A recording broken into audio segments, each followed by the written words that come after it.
Hello friends, नमस्कार, Radhe Radhe and welcome to filler form. तो दोस्तों, आप सभी का स्वागत है UGC NET free online class में। तो आप सभी को पता ही है कि मैं जो आपको हिंदी साहित्य पढ़ाती हूँ और जो है आज का जो हमारा टॉपिक है वो है अरस्तु का विरेचन सिद्धांत। ठीक है, तो हम लोग यूजीसी नेट की तैयारी कर रहे हैं और हमारा टारगेट है यूजीसी नेट के जो एग्ज़ाम है उसको क्रैक करना। तो स्टूडेंट्स, आप सभी के सभी डेली 12 बजे जो है मेरी क्लास ज्वाइन कर सकते हैं और वहाँ पर आपको हिंदी का जो सिलेबस है वो कंप्लीट करवाया जाएगा यूजीसी का। ठीक है, तो हम लोग जो है साहित्य शास्त्र का जो पाश्चात्य काव्य शास्त्र है वो पढ़ रहे हैं। तो पिछले जितनी भी क्लासेस रही है उन क्लासेस में हमने भारतीय काव्य शास्त्र वाला जो टॉपिक्स थे उन सारे टॉपिक्स को कंप्लीट किया है और अब हम जो है पाश्चात्य काव्य शास्त्र पढ़ रहे हैं। उसमें हमारा टॉपिक जो पिछली क्लास में रहा था वो था अरस्तु का अनुकरण सिद्धांत। हम लोगों ने अरस्तु का अनुकरण सिद्धांत पढ़ा था, वो हमारा 17A पार्ट था और ये जो है हमारा 70B पार्ट है। तो अब हम बी पार्ट इसमें कंप्लीट करेंगे तो हमारा जो अरस्तु के जो सिद्धांत है वो कंप्लीट हो जाएंगे। ठीक है, तो अरस्तु का जो विरेचन सिद्धांत है उसी में ही त्रासदी और मतलब जिसे ट्रेजेडी का सिद्धांत कहते हैं वो है, तो वो उसके अंदर इसके भीतर ही आ जाता है। तो आप लोग ये ना सोचना कि ये अलग से कोई टॉपिक है। ठीक है, तो ये इसी के अंदर आ जाएगा। तो हमारे दोनों टॉपिक जो हैं अरस्तु के वो जो सिलेबस में है वो कंप्लीट हो जाएंगे। तो आप लोगों को पता है कि हमारी इकाई कौन सी चल रही है। इकाई हमारी 3 चल रही है और भाग हमारा 17वां बी चल रहा है। ठीक है, तो मेरा नाम ज्योति है दोस्तों और मैं आप सभी को जो है हिंदी साहित्य पढ़ा रही हूँ। सॉरी, चलिए आगे चलते हैं। जैसा कि आप लोग स्क्रीन में देख रहे हैं, यहाँ पर जो है व्हाट्सएप ग्रुप आपके पास है, टेलीग्राम ग्रुप है और इंस्टा अकाउंट है। तो आप लोग इसे जो है ज्वाइन कर सकते हैं, फॉलो कर सकते हैं और यहाँ पर जो है ज्वाइन करने से आपको बहुत बेनिफिट है क्योंकि आपको यहाँ पर सारी अपडेट्स जो है यूजीसी की वो सारी यहाँ पर फिलर फॉर्म में मिलती रहेगी। ठीक है, तो आपको कहीं जाने की ज़रूरत नहीं है, बैठे बैठे आपको सब कुछ जो है टाइम टू टाइम मिलता रहेगा, कुछ भी आपका मिस नहीं होएगा। जैसा कि आप सभी को पता है कि यूजीसी में 2 पेपर होते हैं, पेपर 1 और पेपर 2। पेपर 1 के लिए जीके भी कंपलसरी है स्टूडेंट्स। सो करंट जीके की जो तैयारी है वो 9 बजे होती है, तो आप लोग 9 बजे वाली क्लास अटेंड करें। एंड देन उसके बाद जो 2 क्लासेस होती है पेपर 1 की होती है जिसमें 10 यूनिट्स कंप्लीट हो रही है, तो वो 10 यूनिट्स की क्लास आप यहाँ पर लगा सकते हो। ठीक है, और यहाँ पर जो है मेरे साथ आप हिंदी साहित्य की तैयारी कर ही रहे हो, है ना। तो आपका ये पूरा जो यूजीसी का मैं कहूँ कि पूरा जो शेड्यूल है वो यहाँ पर आपको मिल रहा है और आप आराम से फ्री ऑफ कॉस्ट इसका जो आनंद है वो उठा सकते हो और इसमें जो है आप आराम से अच्छे से तैयारी करेंगे तो ज़रूर आपका एग्ज़ाम जो है वो क्रैक होगा। ठीक है, तो अच्छे से पढ़िए और हम आपके साथ तो है ही हैं।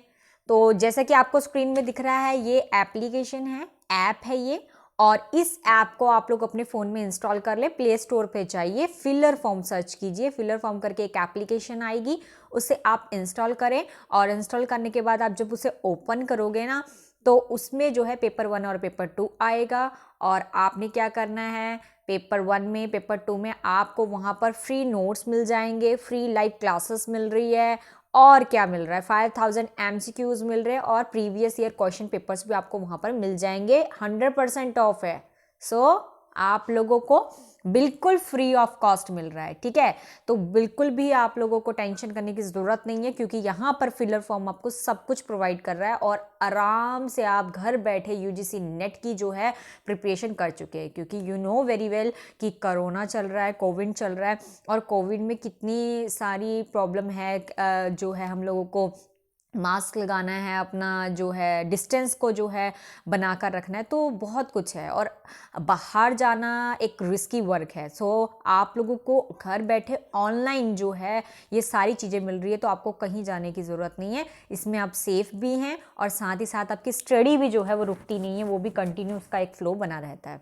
तो हाँ, मैं जहाँ तक बात करती हूँ सिलेबस की बात करते हैं, फिर उसके बाद आगे चर्चा करते हैं। ठीक है, तो पहले सिलेबस देख लेते हैं। सिलेबस हमारा इकाई 3 चल रहा है, साहित्य शास्त्र का जो भारतीय काव्य शास्त्र था यहाँ तक भारतीय काव्य शास्त्र, यहाँ तक जो भारतीय काव्य शास्त्र था ये मैंने पहले कंप्लीट करवा दिया है। और अब प्लेटो का कंप्लीट कराया पाश्चात्य में, अरस्तु का अनुकरण सिद्धांत, त्रासदी और ये जो विरेचन वाला है ये आज हम कंप्लीट कर लेंगे। तो ये हमारा पूरा यहाँ कंप्लीट हो जाएगा। कल जिस टॉपिक में डिस्कशन होगी वो होगा वर्ड्सवर्थ का काव्य भाषा सिद्धांत, ठीक है। तो धीरे धीरे करके हमारा सारा सिलेबस कवर अप होता जा रहा है और मुझे पता भी चल रहा है क्योंकि आप लोगों का रिस्पॉन्स आता है, तो आप लोग बहुत अच्छी तरीके से पढ़ाई कर रहे हैं। तो ऑल द बेस्ट, इसी तरीके से पढ़ाई जो है वो करते रहिए और अच्छे अच्छे मार्क्स लेकर आना। तो पाश्चात्य जो है काव्य शास्त्र में हमारा जो आज का टॉपिक है वो है अरस्तु का विरेचन सिद्धांत, जिसको त्रासदी और ट्रेजेडी का सिद्धांत भी कहा जाता है, ठीक है। लेकिन उससे पहले हम जो हमारा क्वेश्चन था उस पर डिस्कशन करेंगे कि हमारा जो क्वेश्चन था वो क्या था। तो हमारा क्वेश्चन यही था कि अरस्तु की मैंने आपको ग्रंथों के नाम पूछे थे, तो बहुत सारे स्टूडेंट्स ने जो है अरस्तु के ग्रंथों के नाम बताए, जैसे मिक्की ने, सोनिका ने, प्रियंका ने, तो आप लोगों ने और भी जो हैं उन्होंने स्टूडेंट्स ने जो है नाम बताए, तो बिल्कुल ठीक है। बाकी मैं भी बता देती हूँ, इसका जो आंसर है वो ये है पोएटिक्स। पोएटिक्स को एथिकस भी कहते हैं, ठीक है, तो पोएटिक्स भी कह सकते हैं, जो कि एक काव्य शास्त्र था, ठीक है।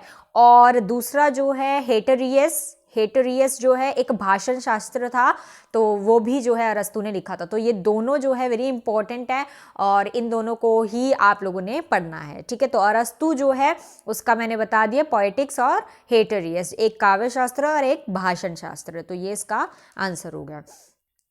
और एक स्टूडेंट हैं जिन्होंने जो है प्रश्न किया था कि मैम नोट्स जो है वो कैसे तैयार करें, तो रितेश नाम है उनका, रितेश ने प्रश्न किया था कि मैम नोट्स कैसे बनाएं। तो देखो रितेश, अगर नोट्स की बात है तो नोट्स के लिए ये है कि आप एक बुक से सारा मटेरियल नहीं पढ़ सकते। जैसा कि आपको पता है कि हमारी जो ये यूनिट्स है, ये 10 यूनिट्स हमारे सेकेंड एग्जाम्स में भी हैं, तो जो इस सेकेंड पेपर में हमारी 10 यूनिट्स है ये एक बुक में कंप्लीट नहीं हो सकती है, या फिर आपको एक बुक के अंदर सारा मटेरियल नहीं मिलने वाला, आपको थोड़ा हार्ड वर्क करना पड़ेगा। और उसके लिए यही है कि आप अलग अलग चीज़ें अलग अलग जो है पढ़िए, अलग अलग जगह से पढ़िए। तो मैंने बताया आप लोगों को गोविंद पांडे और सरस्वती पांडे वाली जो पुस्तक है वो भी मैंने आपको बताई, साहित्य का जो हिंदी भाषा और साहित्य का जो इतिहास है वो है उसमें। और हिंदी साहित्य का इतिहास वाली जो बुक है वो रामचंद्र शुक्ल की, वो पढ़ लोगे तो वो काफ़ी इजी है। मतलब ये है कि रामचंद्र शुक्ल जी की बुक मैं आप लोगों को इसलिए प्रेफर कर रही हूँ क्योंकि जब आप उनकी पुस्तक पढ़ लोगे उसके बाद बाकी पुस्तक पढ़ोगे ना, तो आपका बहुत सारा चीज़ जो है वो क्लियर हो जाएगा। एक तो चीज़ ये भी है और दूसरी चीज़ ये है कि रामचंद्र शुक्ल के जो मतलब प्रश्न है, रामचंद्र शुक्ल को लेकर बहुत सारे प्रश्न बनते हैं। मतलब हर चीज़ में जो है रामचंद्र शुक्ल जी तो आते ही आते हैं, तो आचार्य रामचंद्र शुक्ल जी को हम छोड़ नहीं सकते। तो उससे बेटर यही होगा कि सबसे पहले आप रामचंद्र शुक्ल जी की पुस्तक पढ़ें और उसके बाद आप बाकी पुस्तकों को पढ़ना शुरू करें। तो जैसे जैसे अलग अलग टॉपिक, हमारा अलग अलग सिलेबस आता है, तो अलग अलग जैसे पार्ट 1 है, पार्ट 2 है, पार्ट 3 है, इकाई अलग अलग है हमारी, उस इकाई के अकॉर्डिंग आप अलग अलग बुक जो है वो प्रेफर करें और थोड़ा थोड़ा मटेरियल हर जगह से लें और उसके बाद एक अपने जो है नोट्स रेडी करें अलग अलग जगह से कलेक्ट करके। तो इस तरीके से हो जाएगा। बाकी ये है कि आपको हेल्प के लिए रितेश यहाँ पर जो है मैं करवा रही हूँ, तो यहाँ पर आपको जो है बहुत अच्छी तरीके से बताया जा रहा है सब कुछ, मतलब ऑल इन्फॉर्मेशन आपको यहाँ पर मिल जाती है। सारा जो भी मैं पूरा डाटा कलेक्ट करके आपके सामने लेकर आती हूँ, आपके लिए इतनी मेहनत कर रही हूँ और यहाँ पर आप लोगों को काफ़ी सारा मटेरियल मिल जाता है। पर यह है कि फिर भी एक अपने नोट्स रेडी करना वो भी एक बहुत अच्छी हैबिट होती है, तो मुझे लगता है कि आपको वो भी तैयार करने चाहिए। और यहाँ से आपको ये है कि यहाँ से आपका जो काम है वो थोड़ा इजी हो जाएगा, क्योंकि आप जब सुनेंगे तो यहाँ पर आपको जो है सुनकर बहुत जो है अंडरस्टैंड हो जाएगा, वो टॉपिक अंडरस्टैंड कर लोगे एंड देन उसके बाद आप जो नोट्स को पढ़ोगे या नोट्स बनाओगे तो उससे आपको वो चीज़ और भी ज़्यादा नीट एंड क्लियर हो जाएगी, ठीक है। तो इसलिए नोट्स जो है वो ज़रूरी हैं। और ठीक है, आपने ये प्रश्न किया तो इससे काफ़ी लोगों का बेनिफिट भी हो गया, काफ़ी स्टूडेंट्स जो हैं जिन्होंने नोट्स नहीं बनाए हैं वो बनाना शुरू कर दें, ठीक है। तो तभी आप जो है यूजीसी नेट जेआरएफ का जो टारगेट है उसे कंप्लीट कर पाएंगे। तो all the best to all of you. अब आगे चलते हैं। तो सबसे पहले हम लोग बात करते हैं अरस्तु के विरेचन सिद्धांत की। अरस्तु का जो विरेचन सिद्धांत है, जैसा कि आप सभी को पता है कि अरस्तु ने जो है प्लेटो की बात करती हूँ, प्लेटो ने जो है अपना अनुकरण सिद्धांत दिया था। और प्लेटो ने अपने अनुकरण सिद्धांत में क्या बताया था बच्चों? उन्होंने अपने अनुकरण सिद्धांत में बताया था कि नकल की भी नकल हो रही है। 3 चीज़ें बताई थी उन्होंने, ठीक है, वस्तु जगत हो गया, कला जगत हो गया, और जो है एक और बताया था, ठीक है। तो उन्होंने जो 3 चीज़ें बताई थी उसके बारे में बताया, मतलब प्रत्यय जगत हो गया, वस्तु जगत हो गया और कला जगत हो गया। ये 3 चीज़ों की चर्चा उन्होंने की थी प्लेटो ने अपने सिद्धांत में। और उन्होंने कहा था कि नकल की भी नकल ही हो रही है, मतलब एक ईश्वर है, उन्होंने क्रिएट किया और क्रिएट करके बनाया है, उसने संसार को बनाया। संसार में जब कवि आया, कवि ने उसी की कॉपी करके अपनी कॉपी बना दी, तो नकल की भी नकल कर दी गई, ठीक है।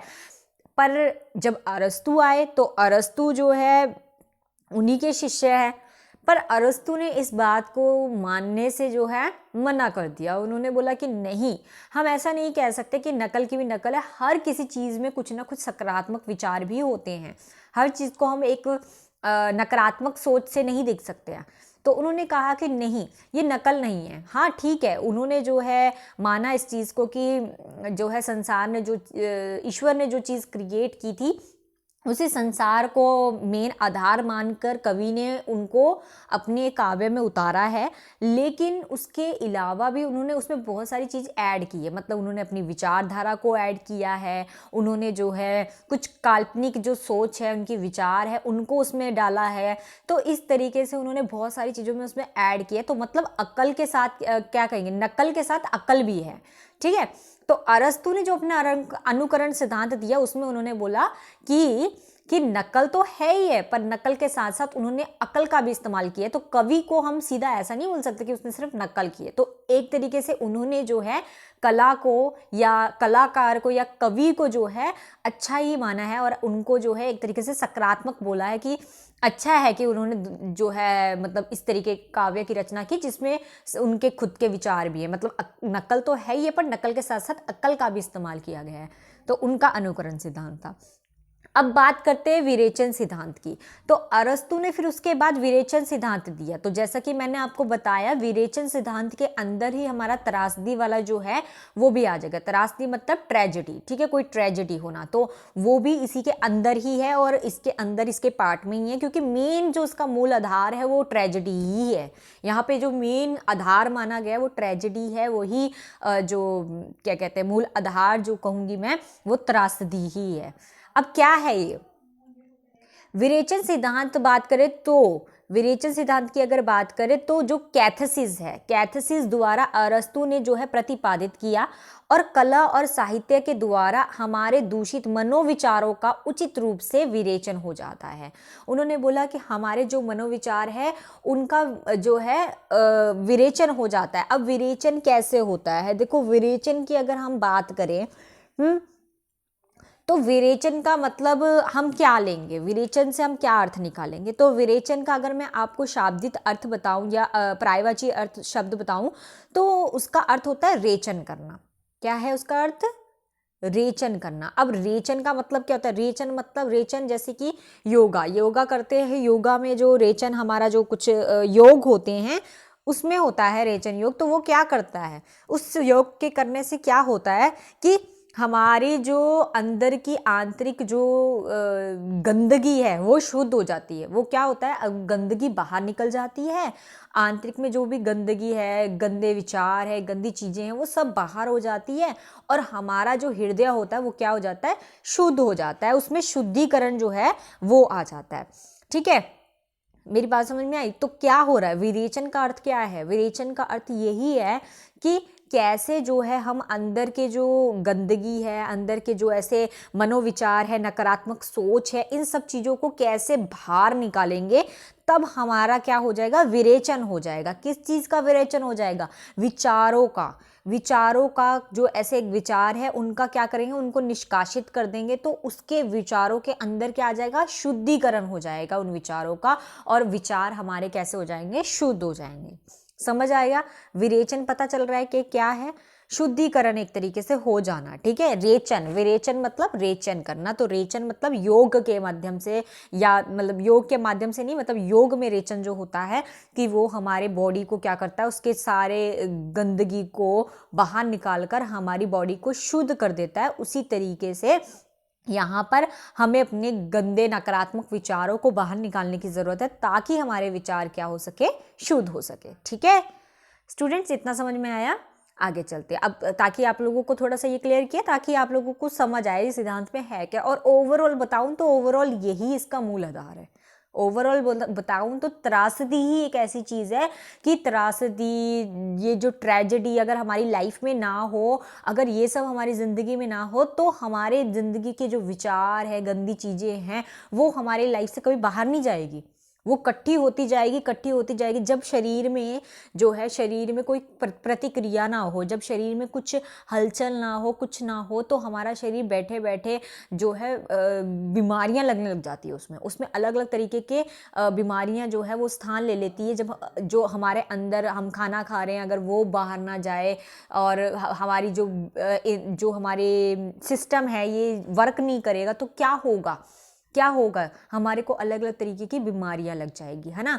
उसी तरीके से यहाँ पर ये क्या बताना चाह रहा है कि त्रासदी, जो त्रासदी है, जो दुख है, जो मतलब ये है सैडनेस वाली चीज़ें, ये सब हमारी लाइफ में होनी चाहिए। क्योंकि अगर ये होगी तो इससे क्या होगा कि हम रोएंगे, है ना। मतलब अगर मान लो किसी को दुख है और उसके दुख को हमने बहुत ज़्यादा बढ़ा दिया, तो क्या हुआ, वो रोएगा, और रो कर क्या करेगा, आंसुओं के द्वारा उसका जो दुख है वो बाहर निकल जाएगा, और वो अपना शरीर को काफ़ी हल्का महसूस करेगा। यस और नॉट, ऐसा होता है ना, है ना। तो बहुत ही हल्का महसूस करेगा। यहाँ पर जो विरेचन सिद्धांत देने का मतलब है अरस्तु का, अरस्तु सिर्फ और सिर्फ इसमें त्रासदी का उपयोग ही कर रहा है। वो त्रासदी बताना चाह रहा है कि त्रासदी अगर नहीं होगी जीवन में, तो जो है हम अपने आप को शुद्ध नहीं कर पाएंगे, हमारे मनोविचार जो है वो कभी शुद्ध नहीं हो पाएंगे। इसलिए उसका रेचन करना, मतलब विरेचन करना बहुत ही ज़्यादा आवश्यक है कि हम जो है त्रासदी को लेकर आए, ट्रेजेडी जो है उसको होना चाहिए। और वो ट्रेजेडी कौन लेकर आता है, वो ट्रेजेडी कौन लेकर आता है, वो ट्रेजेडी जो है वो एक कवि ही लेकर आता है। वो क्योंकि वो जो है काव्य की रचना करता है, और जब हम काव्य को पढ़ते तो हमारे भीतर भी वो जो रस है वो उमड़ता है, वो रस हमारे भीतर आता है। चाहे वो दुख का है, अब दुख का होगा तो हमारे आंसू के द्वारा जो है हमारा दुख बाहर निकल जाएगा, तो हमारा शरीर हल्का महसूस होगा, कभी कभी रोकर हल्का महसूस होता। तो उसी तरीके से यहाँ पर वो त्रासदी को जो है एक मूल आधार मानकर बता रहा है कि विरेचन करना जो है बहुत ज्यादा आवश्यक है। क्लियर है बच्चों? ठीक है, अब चलते। तो क्या है यहाँ पर, मनोविचारों का उचित रूप से विरेचन हो जाता है। जो हमारे मनोविचार है उसका विरेचन हो जाता है। अब आप लोगों को ना धीरे अब समझ आ जाएगा। अब क्या है यहाँ पे, सफल त्रासदी विरेचन द्वारा करुणा और तरास, दो चीजें, दो भाव है यहाँ पे। एक तो है करुणा, ठीक है, करुणा में भी तो दुख ही है एक तरीके से, सुख थोड़ी ना, हंस थोड़ी ना रहे हम, करुणा है, दया है ना। तरास, तरास मतलब बता दिया मैंने आप लोगों को, है ना। तो इस तरीके से उनका जो है समजन करता है, ठीक है। और इसी प्रकार आनंद की जो है भूमिका प्रस्तुत करती है। विरेचन की भावनात्मक जो विशांति ही नहीं होती, मतलब सिर्फ भावनाएं ही हमारी विशांति नहीं होती, बल्कि भावनात्मक जो है परिष्कार भी होता है। मतलब कहीं ना कहीं जो हमारी भावनाएं वो बढ़ती भी तो है। मान लो हमारे साथ कुछ ऐसा हादसा हुआ है या कुछ हुआ है, अगर हम काव्य को पढ़ रहे हैं और काव्य को पढ़ते हुए हमारे को वो उसी तरीके के हादसे के जिक्र कर रहा है, तो जाहिर सी बात है उसके विचार हमारे विचारों से जब मिलेंगे तो हमारी जो वो रोने की जो फीलिंग होगी वो और ज़्यादा बढ़ जाएगी, बढ़ेगा, कम नहीं होगा, है ना, खत्म नहीं होगा, वो बढ़ जाएगा। और जब वो बढ़ेगा तभी तो बाहर निकलेगा। और अरस्तु क्या चाहते हैं, अरस्तु यही चाहते हैं कि त्रासदी हो और दुख मिले, त्रासदी हो, ताकि वो जो है उससे हमारे जो भाव अंदर छिपके बैठे हुए हैं वो बाहर निकलेंगे। और जब वो बाहर निकल जाएंगे तो हमारा जो शरीर है और हमारा जो मानसिक विचार है वो क्या हो जाएगा, मनोभाव हमारा शुद्ध हो जाएगा। इसी तरह अरस्तु ने जो है कला और जो काव्य है, कला को भी और काव्य को जो है प्रशंसनीय बताया है, ग्राह्य बताया है, साहस जो है रसनीय सिद्ध किया है। ठीक है, कि ये जो है अच्छी चीजें हैं, काव्य एक अच्छी चीज है जो हमारे मन को हल्का कर देती है, बोझ को हल्का कर देती है, हमारे विचारों को शुद्ध कर देती है। अगर उसमें नैतिकता वाले विचार, आदर्शवादी वाले विचार होंगे तो बहुत वैसे इंसान को भी आदर्शवादी बना देगा। ठीक है, क्योंकि वो अपनी बुरी हरकतों को, बुरी चीज़ों को छोड़ देगा और नई चीज़ों को अपना लेगा। तो इसी तरीके से उन्होंने उस चीज़ को अच्छा माना है। विरेचन सिद्धांत के महत्व जो है वो बहुविध है। प्रथम बात तो यह है कि प्लेटो द्वारा जो काव्य का लगाए गए आक्षेप थे वो निराकरण किया गया उनका। देखो यहाँ पर आकर जो है प्लेटो की जो बात है वो बिल्कुल ही गलत साबित होती है। एक प्रश्न था ना पीछे किसी का, तो यहाँ पर प्लेटो की बात जो विरेचन सिद्धांत में आके पूरी तरीके से गलत साबित हो जाती है कि जो उन्होंने बोला कि नकल की नकल है वो बिल्कुल गलत है, ऐसा नहीं है। दूसरा यह है कि गत कितने ही वर्षों के काव्य शास्त्र चिंतन को किसी ना किसी रूप में आवश्यक ही प्रभावित किया है। मतलब जो है काव्य शास्त्र में जो भी रचना लिखी गई या कुछ भी लिखा गया, उसने किसी ना किसी तरीके से किसी ना किसी व्यक्ति को प्रभावित किया ही है। उसने किसी न किसी व्यक्ति के जो मनोविचारों को और भी चीज़ों को जो है शुद्ध किया ही है। तो एक तरीके से विरेचन सिद्धांत को जो है अरस्तु ने बहुत ही ज़्यादा महत्व देते हुए कहा है कि ये एक सकारात्मक है और ये ही देन है। मतलब ये अरस्तु के द्वारा दी गई देन हम मान सकते हैं कि ये अरस्तु ने जो है हमें देन दी है कि हाँ सही मायनों में ये जो है हमारे हृदय को जो है बहुत ही कोमल बना देता है और बहुत ही शुद्ध बना देता है, शुद्धिकरण हो जाता है इसमें। ठीक है, आगे चलते हैं। अब विरेचन का थोड़ा अर्थ समझ लीजिए। वैसे तो मैंने बता दिया आप लोगों को, लेकिन थोड़ा और अरस्तु की विरेचन की बात करें तो विरेचन क्या है? कथासिस है। कथासिस एक हिंदी रूपांतर है इसका। ठीक है, या जो यूनानी चिकित्सा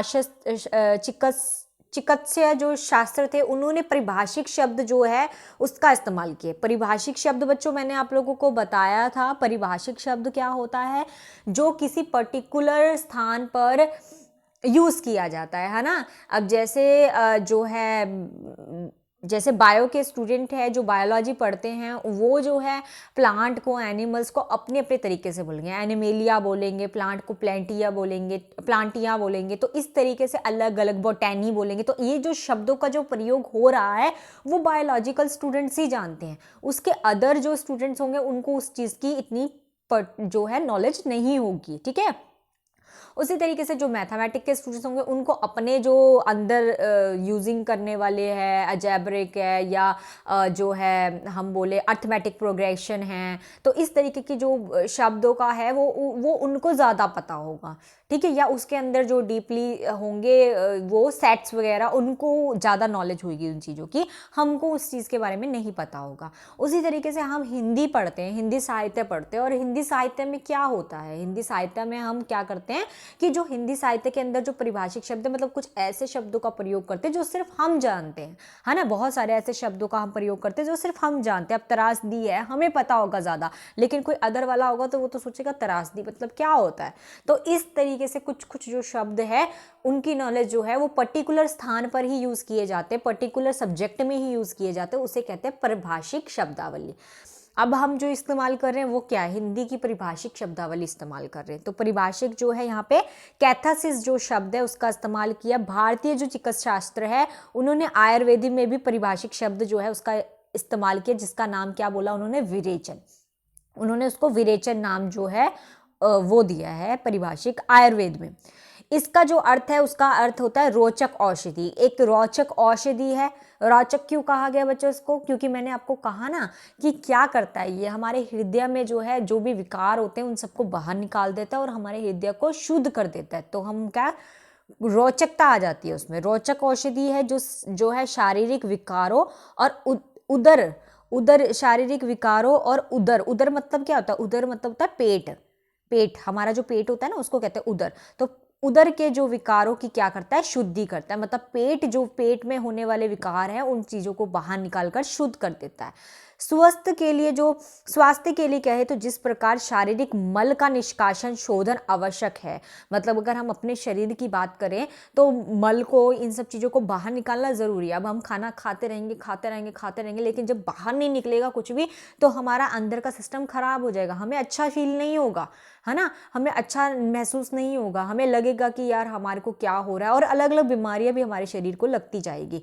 पर ये क्या कह रहा है कि जिस प्रकार शरीर के जो मल वगैरह ये सब है इनका बाहर निकलना, निष्कासन होना, शोधन होना जितना ज़रूरी है, उसी प्रकार ईर्ष्या, हमारे भीतर क्या होती है, ईर्ष्या होती है, द्वेष की भावना होती है, लोभ होता है, लालच होता है और मोह होता है, तो और क्रोध होता है। तो ये जो 5 हमारे जो इंद्रियां, हमारे जो 5 जो हमारे अंदर जो ये भावनाएं होती है, ईर्ष्या की, द्वेष की, लोभ की, मोह की और क्रोध की, ये मानसिक जो मलों का है निष्कासन और शोधन होना आवश्यक माना है अरस्तु ने। ठीक है, समझ आ गया। तो अरस्तु क्या कह रहे हैं कि इन सब का बाहर निकलना जरूरी है, क्योंकि जब ये सब हमारे भीतर नहीं होगा तभी तो हमारा शरीर क्या होगा, शुद्ध होगा, उसमें पॉजिटिविटी होगी, उसमें सकारात्मक विचार होंगे, उसमें शुद्धिकरण हो जाएगा ना उसका।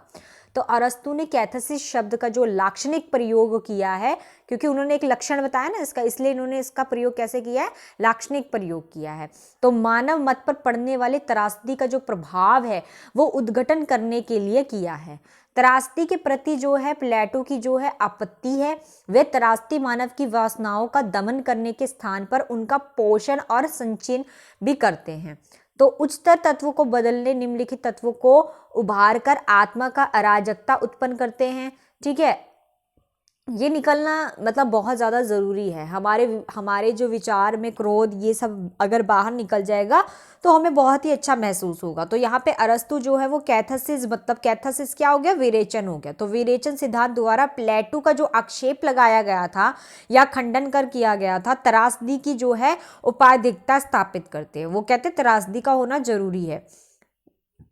प्लेटो ने जिसे दोष सिद्ध किया था, अरस्तु ने उसी को गुण के रूप में प्रस्तुत किया है। ठीक है, मतलब प्लेटो ने क्या कहा कि वो नकल की नकल है। ठीक है, इस तरीके से अनुकरण सिद्धांत को प्रस्तुत किया। क्यों? क्योंकि उनके जो विचार थे वो क्या हो गए, नकारात्मक जो है, नकारात्मक उनके विचार हो गए और उन्होंने उसको नकारात्मक दृष्टि से देखकर उसी तरीके से प्रस्तुत किया।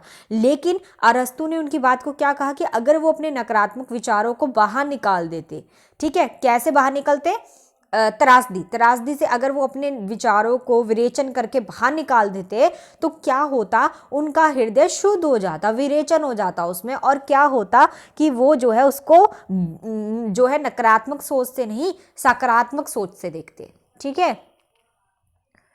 अरस्तु ने आगे क्या मत दिया है, अरस्तु क्या कहते हैं, अरस्तु ने जो है अपना एक विचार जो है यहाँ पर प्रस्तुत किया है। वो कहते हैं tragedy is a imitation of a action that is serious, complete, of a certain magnitude, through pity and fear affecting the proper progression and catharsis of this emotions. तो वो क्या कह रहे हैं यहाँ पर, अर्थात जो है त्रासदी जो है वो किसी भी गंभीर, सवतपूर्ण और निश्चित आयाम से युक्त कार्य को अनुकृत का ही नाम है। त्रासदी का होना क्या है, एक गंभीर और जो है गंभीर मैं कहूँ और आयाम से युक्त जो है कार्य है। मतलब एक ऐसा कार्य है जिसका होने से क्या होगा, मतलब बहुत ही जो है हमारा जो हृदय है वो बिल्कुल करुण भाव से, इन भावों से उत्तेजित हो जाएगा।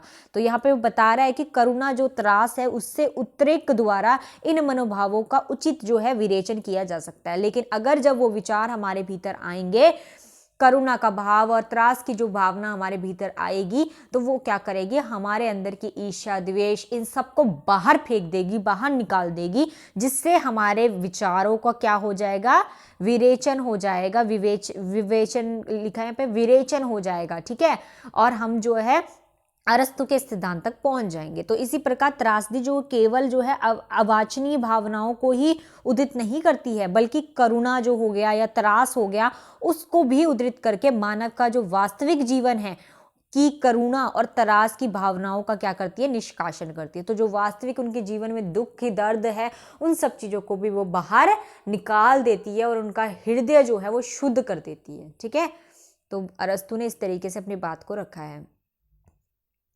विरेचन की अगर बात करें, विरेचन का स्वरूप, तो विरेचन का उल्लेख अरस्तु ने केवल 2 स्थानों पर ही मिलता है। 2 स्थानों पर उन्होंने विरेचन शब्द का जो है अरस्तु ने प्रयोग किया है। प्रथम उन्होंने जो है पोएटिक्स, अपनी जो काव्य शास्त्र है उसमें उन्होंने जो है ट्रेजेडी के स्वरूप की और संकेत किया, वहां पर उन्होंने ट्रेजेडी शब्द का प्रयोग किया है पोएटिक्स में। ठीक है, ट्रेजेडी मतलब यही विरेचन सिद्धांत ही है। ठीक है, इसमें तो पोएटिक्स उनकी रचना है, अभी बताया भी था आप लोगों को। और दूसरा जो है राजनीतिक नामक जो ग्रंथ है उनका, ठीक है, उसमें उन्होंने जो है उसमें उन्होंने जो है संगीत की उपयोगिता प्रतिपादित की है। उन्होंने कहा है कि किस तरीके से संगीत जो है वो कितना ज़रूरी है और उससे भी हमारे जो अंदर के विकार हैं वो क्या होते हैं, बाहर निकल जाते हैं। होता है कभी कभी, है ना, कोई इमोशनली किसी सॉन्ग को जो सुनता है या जो भी है वो उससे जुड़ जाता है, तो वो जब उसको सुनता है तो उसके विकार भी क्या होते हैं, बाहर निकलने शुरू हो जाते हैं। वो भी अगर खुशी हो रही है उसे तो वो हंसने लग जाता है, अगर उसे खुशी मिलती है सुनने में, अगर उसे दुख महसूस होता है तो वो रोने लग जाता है। तो इस तरीके से संगीत भी जो है एक तरीके से अरस्तु के इस सिद्धांत से बिल्कुल मैच खाता है कि जो है संगीत के द्वारा भी हम अपने हृदय को जो है शुद्ध कर देते हैं, मनोविचारों को शुद्ध कर देते हैं। हमारा जो दिल है, मन है, वो क्या हो जाता है, हल्का हो जाता है।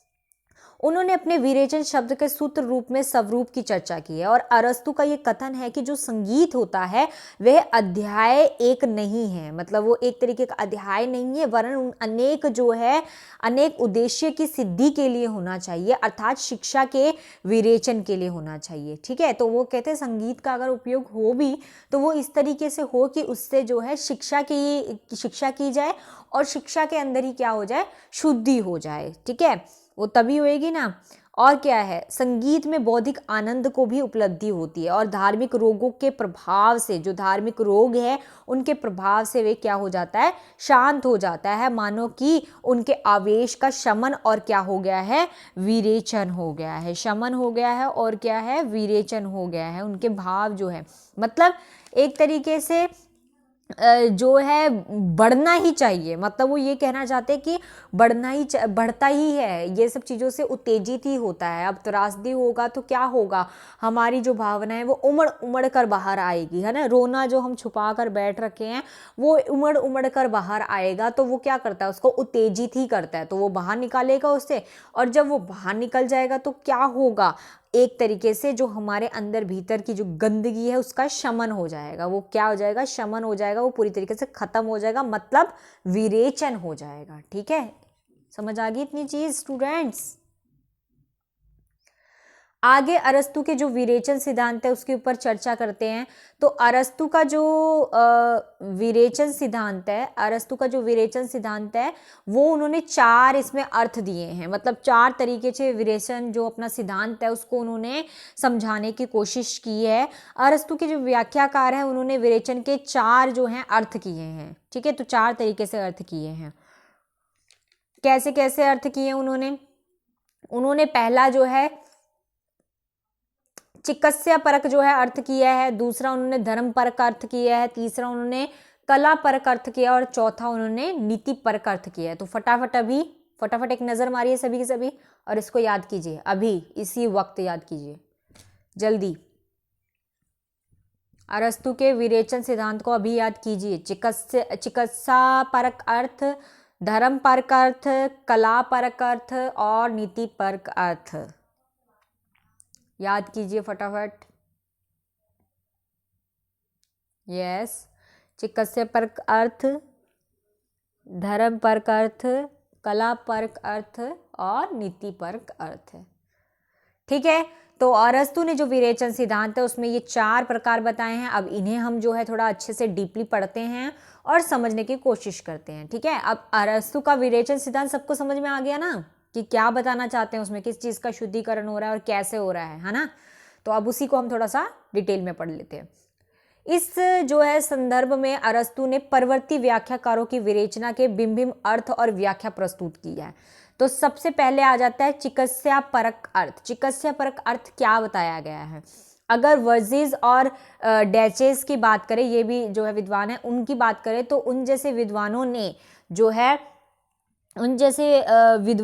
जो है विषयन का जो चिकित्सा परक अर्थ प्रकट करते हुए कहा है कि जिस प्रकार जो है रेचक मतलब विरेचक की बात की जा रही है, तो रेचक द्वारा जो है उदर मतलब होता है बच्चों पेट, उदर मतलब पेट की शुद्धि होती है, उसी प्रकार त्रासदी का विरेचन क्या करता है, मन को शुद्ध करता है। समझ आ गया क्या बोला। चिकित्सा परक अर्थ का मतलब क्या है, चिकित्सा परक मतलब एक तरीके से इसको जो है इस चिकित्सा से लिंक करके बताने की कोशिश कर रहा है। ठीक है, तो इन्होंने जो 2 विद्वान हैं इन्होंने इस तरीके से बताया कि जो रेचक होता है वो कैसे होता है, रेचक जैसे पेट में हमारी गंदगी है, ठीक है, और उन सब चीज़ों को अगर हमने शुद्ध करना है तो क्या करेंगे, त्रासदी से ही करेंगे। उन सबको त्रासदी से क्या करेंगे, बाहर निकाल देंगे और क्या करेंगे, अपने मनोविचारों को क्या करेंगे, शुद्ध करेंगे। तो वो विचार क्या हो जाएंगे, विरेचन हो जाएंगे।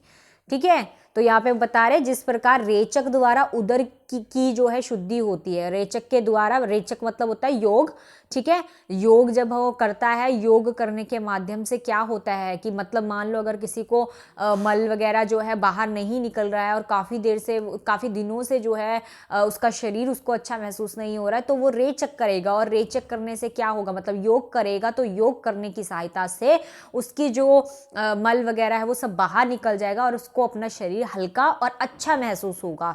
तो उधर उसके पेट जो है वो अच्छा होगा। उसी प्रकार त्रासदी होती है, जो काव्य में त्रासदी होती है, उसके होने से क्या होता है, हमारे दुख जो है वो बाहर निकल कर आ जाते हैं और हमारा शरीर भी क्या होता है, विचारों से और अलग अलग तरीकों से विरेचन जो होता है मन की शुद्धि कर देता है। समझ आ गया स्टूडेंट्स? आगे चलते हैं। आगे है धर्म परक अर्थ। अब धर्म परक अर्थ के नजरिए से देखें तो धर्म परक अर्थ में वो क्या बताना चाहते हैं। तो अगर यहाँ पर बात करें, अरस्तु के व्याख्याकार जो प्रोफेसर गॉलबर्ट है और मरे है, गॉलबर्ट और मरे ये अलग अलग है, ठीक है, दो हैं। तो इन्होंने जो है, ठीक है, और लीवी ने जो है विरेचन की जो धर्मपरक व्याख्या प्रस्तुत की है, तो उन्होंने धर्मवर्ग अर्थ में एक विशेष पृष्ठभूमि है।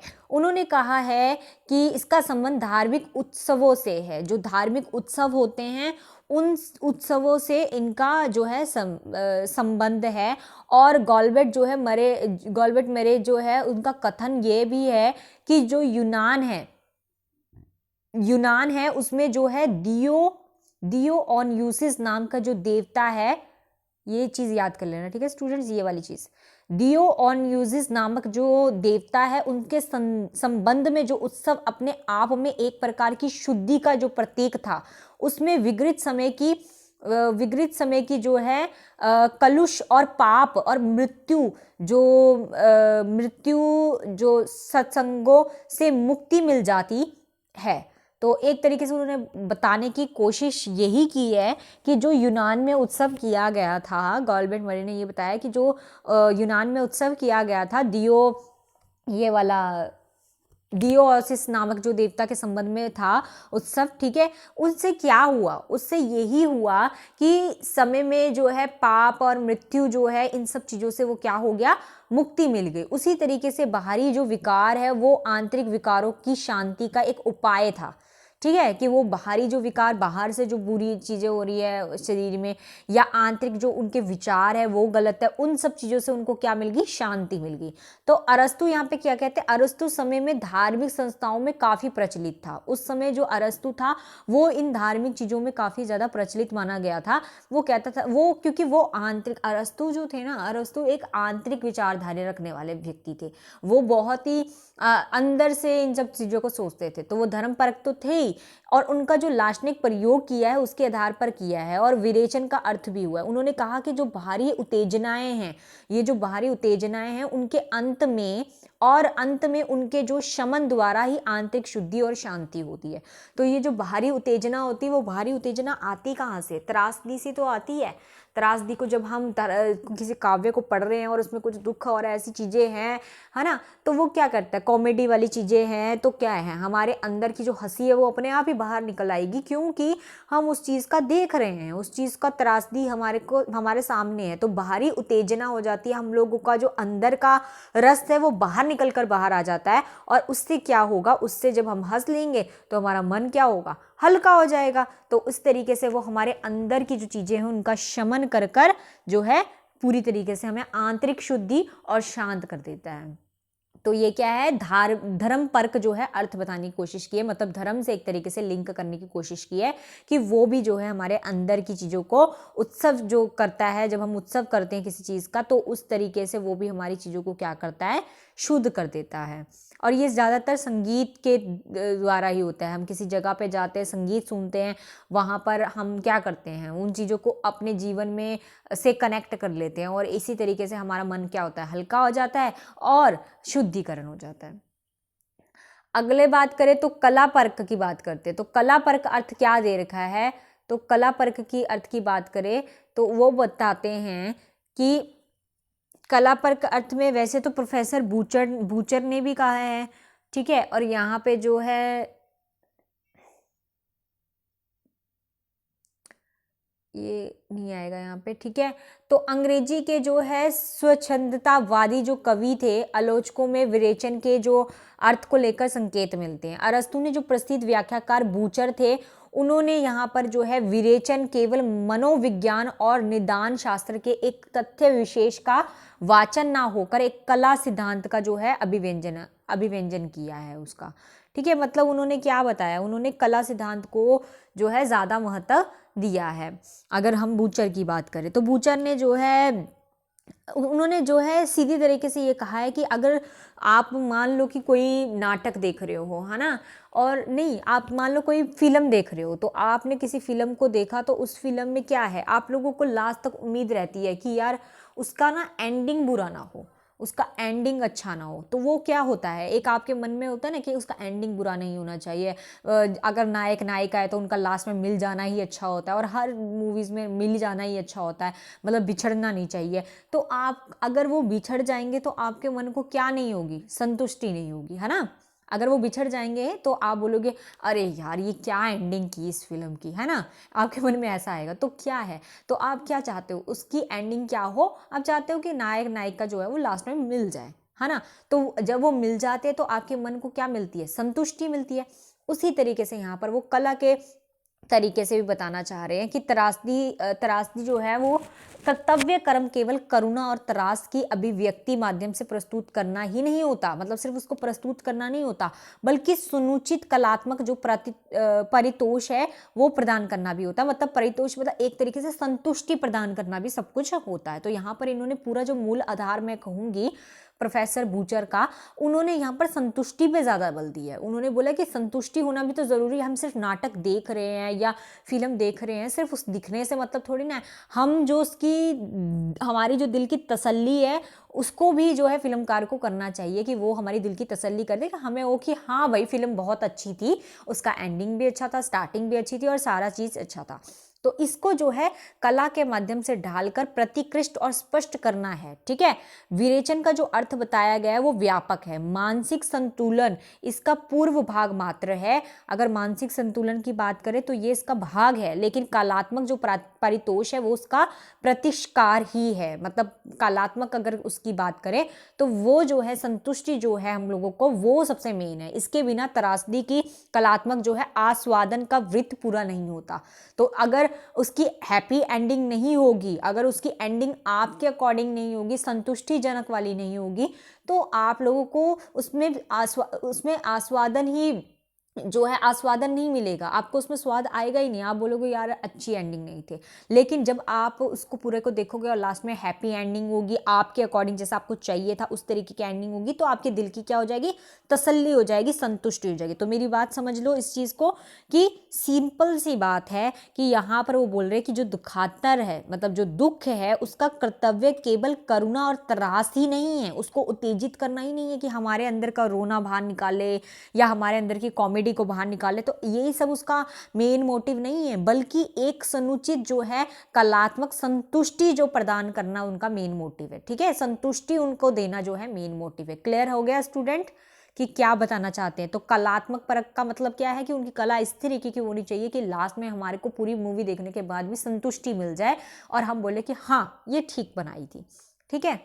तो डॉक्टर नागेंद्र जो है उनका क्या मत है, वो क्या मानते हैं, विरेचन कला स्वाद का साधक जो है वो आवश्यक है, लेकिन समझित जो मन है वो कला के आनंद को अधिक जो है तत्परता से ग्रहण करता है ना। कोई भी है जो चीज़ों को जो ग्रहण कर रहा है वो बहुत ही तेजी से उस चीज़ को ग्रहण करता है। विरेचन में जो कला स्वाद है उसका सहज जो है अंतर्भाव नहीं है, अतएव जो विरेचन सिद्धांत है उसका भावात्मक रूप देना कदाचित न्याय संगत नहीं होगा। तो मतलब यहाँ पर डॉक्टर नागेंद्र जो है वो इस बात को थोड़ा सा अलग तरीके से बता रहे हैं। वो कह रहे हैं कि इसको हमें भावात्मक जो है तरीके से नहीं देखना चाहिए, क्योंकि ये जो है कदापि जो है न्याय संगत नहीं होगा। तो भावनात्मक तौर से अगर हम इसको देखें तो ये भावनात्मक तौर से सही नहीं है। ये अनंत से अधिक जो है तत्परता से ग्रहण करता है, मतलब अनंत से भी एक अलग लेवल होता है इसका। और ये जो है कला संवाद का सहज जो है अंतर्भाव नहीं है। मतलब एक तरीके से विरेचन को ये सही नहीं मान रहे हैं नागेंद्र, और वो विरेचन का जो है बोल रहे हैं कि ये भावनात्मक रूप से लेना सही नहीं होगा, न्याय संगत नहीं होगा। आगे चलते, आगे है नीति परक जो अर्थ है वो क्या बताया। तो नीति परक अगर हम अर्थ की बात करें तो जो बार्नेज है नामक जर्मन जो विद्वान, बार्नेज नामक जर्मन विद्वान है, उन्होंने विरेचन का नीति परक व्याख्या की है। ठीक है, तो नीति परक व्याख्या करते हुए वो क्या कहते हैं, उन्होंने उनके अनुसार मानव जो है वो मन अनेक मनोविकारों से आकृत जो है वो रहता है। तो बहुत सारे मनोविकार हमारे मनों में जो विकार होते हैं, बहुत सारे विकार होते हैं मानव के मन में, जिसमें जो है करुण भी होता है, भय भी होता है, दुख भी जो है मनोवेग होता है। तो त्रासदी जो होता है, त्रासदी क्या होता है, एक ऐसा रंगमंच है, मतलब त्रासदी एक ऐसा रंगमंच है जहां पर क्या है अवास्तविक परिस्थितियों द्वारा उन्हें जो है अतिरंजन रूप में प्रस्तुत करके कृत्रिम अस्पष्ट उपाय से प्रेक्षक के मन में वासना रूपी स्थित इस मनोवेगों के देश का निराकार और परिणाम स्वरूप मानसिक सामंजस्य की स्थापना करता है। मतलब ये सीधा सिंपल यही बताना चाहता है कि जैसे अगर आप कोई नाटक देख रहे हैं, उस नाटक में आप उन चीज़ों को, उन भावनाओं को देख रहे हो, आप जो है नाटक में जो है महाभारत दिखाई जा रही है, नाटक में जो है कुछ और दिखाया जा रहा है, राम सीता रामायण दिखाई जा रही है, तो आपके मन में वो क्या है, वो एक तरीके की त्रासदी आपके सामने रख दी गई है। ठीक है, रंगमंच में क्या है, एक त्रासदी आपके सामने रख दी गई है। अब आपके अंदर, आपके हृदय में वो विचार तो है ही है, आपके हृदय में तो पता ही है कि राम जी हैं या ये है, तो अगर वो रो रहे हैं तो आप भी रो रहे हो, तो वो आपके मनों को की भावनाओं को क्या कर रहा है, उत्तेजित बाहर निकाल रहा है। और जब आप रोओगे, आपके अंदर की जो भावनाएं हैं वो बाहर निकलेगी, तो क्या होगा, वो बाहर निकल के आपके हृदय को क्या कर देगी, शुद्ध कर देगी। तो वही बता रहा है। तो अतः विरेचन जो होता है वो नीति परक भी होता है, नीति पर भी चलता है, और मनोविचारों को उत्तेजित के उपरांत, मतलब वो एक नीति से चलता है। उन्हें पता है कि उन्हें जो है अगर आप जो है, अगर आप न्यूज़ देख रहे हो तो न्यूज़ में क्या है, न्यूज़ में जो संवाददाता है वो क्या करता है, संवाददाता जो है वो क्या करता है, वो जब आपको कोई न्यूज़ दिखाता है और उसे पता है कि दुख भरी वाली चीज़ें दिखानी, तो वो आपको ऐसे ऐसे दुखों को कैप्चर करके आपके सामने लेकर आता है कि आपको उनको देखकर सच में उसकी फीलिंग को ऐसा लगे कि हाँ यार, सच में इसके साथ तो बहुत ही ज़्यादा बुरा हुआ है। तो वो क्या करता है, उसका मेन मोटिव क्या होता है, एक नीति तो होती है उसकी नीति क्या होती है, उसकी नीति यही तो होती है कि आपकी भावनाओं को बाहर उभारना। ठीक है, आपकी भावनाओं को बाहर निकालना। उसी तरीके से जो कलाकार है उसका मेन मोटिव क्या होता है, अगर वो काव्य लिख रहे हैं तो उसका मेन मोटिव क्या है, तुम्हारी भावनाओं को बाहर निकालना ही उसका मेन मोटिव है, ताकि जब वो बाहर निकलेगी तो तुम्हारा हृदय क्या हो जाएगा, शुद्ध हो जाएगा। तो यहाँ पे उपरांत जो है उद्वेग का जो है शमन हो जाता है, खत्म हो जाती है वो फीलिंग्स जो हमारे बाहर निकल जाती है जब, और जो तजन्य जो मानसिक होती है, मानसिक क्या हो जाती है, विशुद्धता हो जाती है। मतलब एक तरीके से ये सब चीज़ें जो है हमारे दिमाग में जो भी मनोविकार नकारात्मक होते हैं वो सारे बाहर निकल जाते हैं और हमारा हृदय शुद्ध हो जाता है। तो यही नीति परक था। विरेचन और करुण रस का क्या बताया गया, तो वैसे तो आप लोगों को बार बार वही चीज़ रिपीट हो रही, तो आपको पता चल ही गया होगा कि करुण रस का क्या है इसमें। तो अरस्तु का अगर देखें तो प्रतिपादित त्रासदी के प्रभाव का जो भारतीय काव्य शास्त्र में करुण रस है उससे जो है पर्याप्त साम्य है। ठीक है, मतलब करुण रस में जो है साम्य बताया गया है यहाँ पर। त्रासदी प्रभाव के आधारभूत मनोवेग है, जैसे करुण और त्रास। तो दो चीज़ों की चर्चा जो है बार बार हो रही है, करुणा की और त्रास भाव की। ये दोनों ही भाव की बात करें तो दोनों ही क्या है, दुखद है। बताया था मैंने, करुण रस जो है वो एक स्थायी भाव है, शोक है ना। और भारतीय में शोक जो है स्थायी भाव के अंतर्गत करुण रस के साथ त्रास की अस्तित्व को भी स्वीकार करता है। ईष्टनास्त विपत्ति शक्ति के कारण है, और यह जो करुण रस होता है ये क्या करता है, त्रास दोनों के उद्भुतता होती है और इसमें क्या है, विपत्ति के साक्षात्कार के करुणा की वैसी ही विपत्ति की पुनरावृत्ति की आशंका में त्रास की अनुभूति होती है। किंतु जो भारतीय आचार्य है या अरस्तु के दृष्टिकोण में देखा जाए तो यहाँ पे प्रमुख अंतर भी बताया गया। तो ये अंतर क्या बताया गया ये समझो। अरस्तु का जो त्रास्त प्रभाव है एक मिश्र भाव है, मतलब मिक्स वाला भाव है ये, जबकि भारतीय काव्य शास्त्रों में शोक जो होता है वो एक स्थायी भाव होता है, ठीक है, हमारे भीतर ही होता है। जैसे जैसे इन्होंने बोला कि सीता के दुर्भाग्य से उत्पन्न करुणा, जो सीता का दुर्भाग्य है उससे उत्पन्न जो करुणा है वह त्रास है, वह त्रास स्पर्श जो है त्रास स्पर्श नहीं है, जबकि अरस्तु की दृष्टि में त्रासहीन करुण प्रसंग ही आदर्श स्थिति नहीं है। यहाँ पर जो है सीता के द्वारा बताया गया कि सीता का जो दुर्भाग्य उत्पन्न करुणा, मतलब सीता का जो दुर्भाग्य था, जो सीता की चीज़ों को दिखाया गया है वो करुणा में त्रास का स्पर्श तो नहीं है, मतलब हम त्रास को स्पर्श तो नहीं कर सकते, उन चीज़ों को सामने देख तो नहीं सकते हैं क्योंकि वो नाटक में है। जबकि अरस्तु की दृष्टि में जो त्रासहीन करुण होता है वह प्रदर्श जो है आदर्श स्थिति है, हमारी ऐसी स्थिति है या हमारी मनो के भाव हैं ऐसे जो उस चीज़ को क्या सकारात्मक और नकारात्मक बनाती है, ठीक है। तो अगर हम सोचेंगे तो वो नकारात्मक है, अगर हम मतलब अगर हम उसको गलत तरीके से देखेंगे तो वो नकारात्मक है, अगर सही तरीके से देखेंगे तो सकारात्मक है। तो एक तरीके से ये हमारी सोच पर ही निर्भर करता है। तो यहाँ पे त्रासदी हमारे सोचों को ही तो अच्छा कर रही है, हमारी सोच को ही शुद्ध कर रही है और हमारे अंदर ये सकारात्मक विचार पैदा कर रही है। तो वो एक तरीके से यहाँ पर प्लेटो की बात का भी जो है वो कर रहे हैं, प्लेटो के बात का भी विरोध कर रहे हैं विरेचन और करुणा रस में। अगर चिकित्सा शास्त्र की नज़र से देखा जाए तो ये तो मैं बता चुकी हूँ, है ना। तो वही चीज़ है यहाँ पर।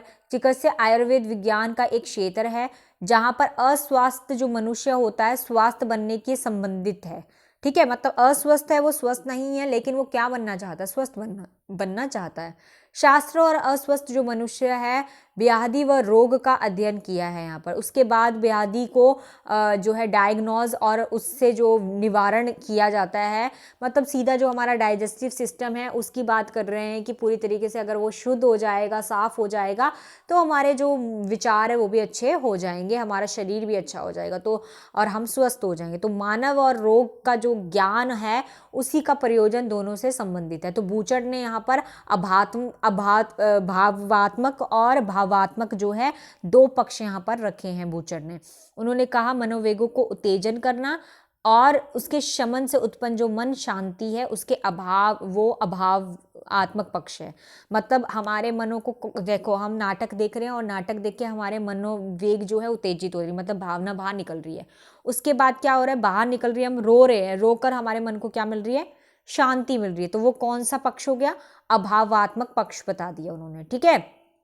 उसके बाद क्या है, कलात्मक पक्ष को क्या अगर भावात्मक जो ये भावनात्मक जो पक्ष है इसमें अभावनात्मक पक्ष है, उसी में वो बोल रहे हैं कि कलात्मक जो प्रातोष है वो भावनाएं जो है वही पक्ष है, भावनात्मक पक्ष है, ठीक है। और कलात्मक जो कला है, जो कला तरीके से उसने इस तरीके से कला की हुई है, वो जो कला थी वो क्या है, कलात्मक जो कला जो थी वो क्या है, भावनात्मक पक्ष है। तो दूसरे पक्ष में जो है अरस्तु की मान्यता की जो परिधि है उससे बाहर है, मतलब वो एक तरीके से बताने की कोशिश कर रहे हैं कि कैसे जो है त्रासदी से हमारे मनोविचारों की जो गंदगी है वो बाहर निकल जाती है और हमारे मनोविचार शुद्ध होकर हम हर चीज़ को एक सकारात्मक दृष्टि से देखने लग जाते हैं।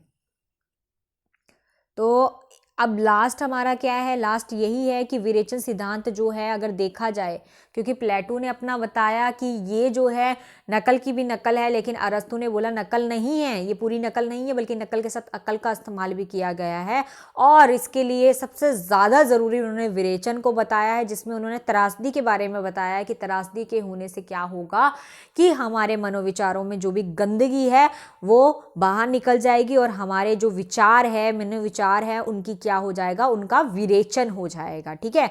तो यहाँ पर विरेचन सिद्धांत को अरस्तु ने एक तरीके से देन ही माना है कि ये देन है, तो ये उनके द्वारा दी गई देन है। तो विरेचन सिद्धांत की जो है विरेचन सिद्धांत की जो है बहुविधि है। पहली देन तो यही है कि उसी ने प्लेटो के द्वारा जो लगाए गए आरोप थे उनको निराकार किया है, ठीक है, उसको करके सदा के लिए आरोप को जो है निरस्त कर दिया। मतलब प्लेटो का तो सिद्धांत फिर खत्म ही हो जाता है, ठीक है, फिर उनकी कोई वैल्यू ही नहीं रहती जब अरस्तु ने इतना अच्छा सिद्धांत लेकर आ गए। और दूसरी बात यह है कि इस गत कितने ही वर्षों में काव्य शास्त्र चिंतन ने किसी न किसी रूप में आवश्यक ही प्रभावित किया है। और अगर देखा जाए तो अरस्तु का ये जो सिद्धांत है ये बात बिल्कुल सही भी है, और इसने कई सारे जो काव्य शास्त्रीय जो चिंतक है, जो काव्य शास्त्र जो है लिखते हैं, चिंतन करते हैं उसका, उन लोगों ने जो है वो लोग काफ़ी इससे प्रभावित हुए। तो समर्थन और विरोधी की कहानी जो ही एक प्रकार की जो है पश्चिमी काव्य शास्त्र के विकास की ही कहानी। तो एक तरीके से काव्य शास्त्र का इससे विकास ही हुआ है, और उनको आज भी इस चीज़ से हेल्प मिलती है कि जो अरस्तु ने ये सिद्धांत दिया कि हमें सकारात्मक तरीके से जो है और अपने जो मनोवेग है उनको शुद्ध करना सबसे ज़्यादा ज़रूरी है। इन चीज़ों का इस्तेमाल वो आज भी करते। तो समजन्य के द्वारा अगर देखा जाए तो विरेचन जो है एक प्रपाप्य है, और आवेग के जो है अवांछित आशाओं से क्या है, छुटकारा मिल जाता है इसमें, ठीक है। और चित्त को क्या हो जाता है, चित्त शांत हो जाता है, व्यर्थ के दबावों से मुक्त होने के बाद शांति का अनुभव करने लग जाता है। भले ही वो जो है आनंद अवस्था ना हो, मतलब वो आनंद की अवस्था ना हो, पर जैसे भी ना हो, किंतु उसकी जो भूमिका है वो आवश्यक ही होनी चाहिए। मतलब उसमें जो त्रासदी है वो होनी चाहिए, ताकि वो हमारे मनोवेगों को क्या कर दे, शुद्ध कर दे, और हमारे को एक ऐसे स्तर पर ले जाए जहाँ पर जो है हमारे को काव्य जो है वो बहुत ही अच्छा लगे। तो एक तरीके से उन्होंने जो है कला को बुरा नहीं कहा, कला को जो है बहुत अच्छा बताकर उन्होंने बताया कि वो ही तो होता है जो हमारे मन और विचारों को क्या करता है, शुद्ध करता है। तो वो पूरी तरीके से जो है कला के पक्ष में ही कह सकते हैं कि ठीक है। तो इस तरीके से उन्होंने त्रासदी को लेकर जो है अपने अनुकरण का जो है अपना जो विरेचन सिद्धांत है वो यहाँ पर प्रस्तुत किया है।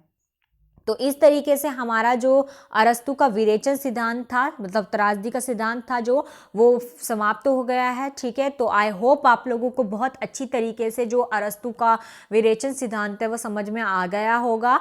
और जो है अगर नहीं भी आया है तो कोई बात नहीं, हम उसे और दोबारा भी कर सकते हैं, रिवीजन के टाइम पर में दोबारा उसे करना है।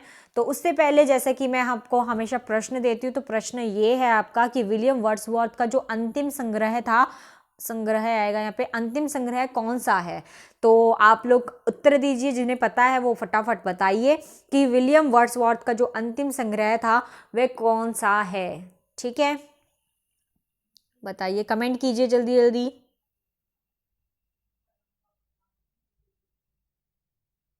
कीजिए कीजिए कीजिए, ठीक है। तो विलियम वर्ड्सवर्थ का जो अंतिम संग्रह था वो कौन सा है, वो बताइए। तो जैसा कि हमारा जो ये टॉपिक है वो समाप्त हो गया है ना, तो और हमने इसका जो है पूरा कर लिया है। और जो है आप लोगों को अगर इसके प्रति कोई भी क्वेरी होगी, कोई भी क्वेश्चन आपके माइंड में होगा, आपको कुछ भी डाउट होगा, तो आप लोग जो है कमेंट सेक्शन में कमेंट कर दीजिएगा, और मैं जो है उसका उत्तर ज़रूर दूंगी। तो आप लोग जो है बिल्कुल अपनी अच्छी तरीके से अब तैयारी करते रहिए।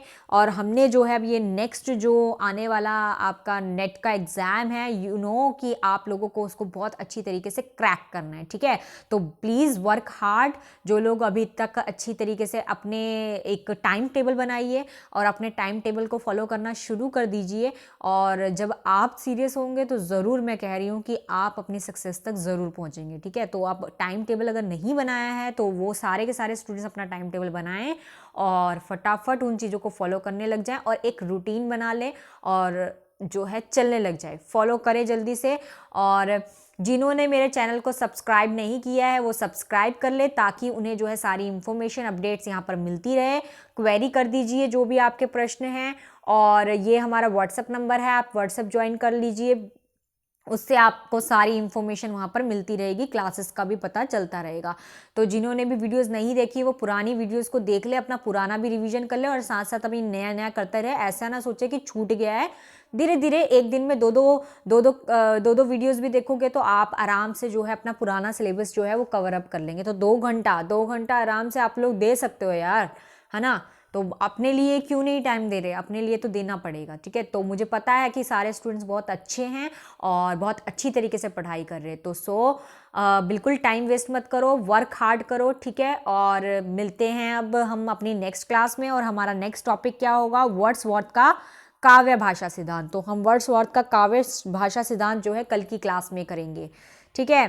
तो मिलते हैं कल 12 बजे। तो 12 बजे जो है सभी के सभी पहुंच जाना और कल हम करेंगे, ठीक है। तो ठीक है, फिर सभी के सभी स्टूडेंट्स अपना ख्याल रखेंगे और जो है खुश रहिए, मुस्कुराते रहिए और मिलते हैं हम नेक्स्ट क्लास में। और bye, Radhe Radhe, have a nice day.